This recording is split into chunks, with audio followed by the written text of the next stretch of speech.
И моите бижута излязоха извън България. Аз следвам много творци и много често наблюдавам, че творци с малки бизнеси много бързо излизат на европейския пазар, изпращат пратки в чужбина. Те искам да си похваля и аз, да, за първи път и мое бижу беше изпратено извън България, а по-точно в Германия. Това ми е първата поръчка, която е направена от друга държава.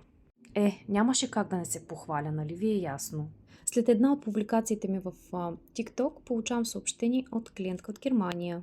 Клиентката пита дали бих могла да изработя гривна плетена за ръката й и съобщава какви дизайни точно иска. Ето тук надолу може да видите какви примерни снимки ми изпращам. Задавам още много уточняващи въпроси относно дизайна, относно цветовете, относно размерите на гривната и се обяснявам и условията. Дамата много бързо направи превода, а аз започнах да правя проби за нейните гривни. Ето тук показвам 3 варианти възможни гривни. Изработих, опаковах и се опътих към пощата.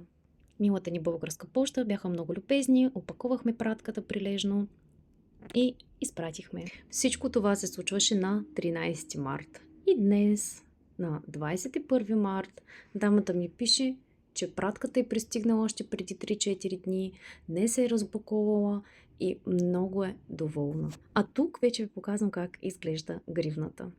Напомням, че дизайна, размера, цветовете избирате вие. Аз предлагам няколко варианта, избирате подходящите за вас или пък ми казвате какво точно предпочитате и изработвам. Та ако живеете в чужбина и харесвате моите бижута, можете съвсем спокойно да ми пишете, да обсъдим всичко и да започне изработката.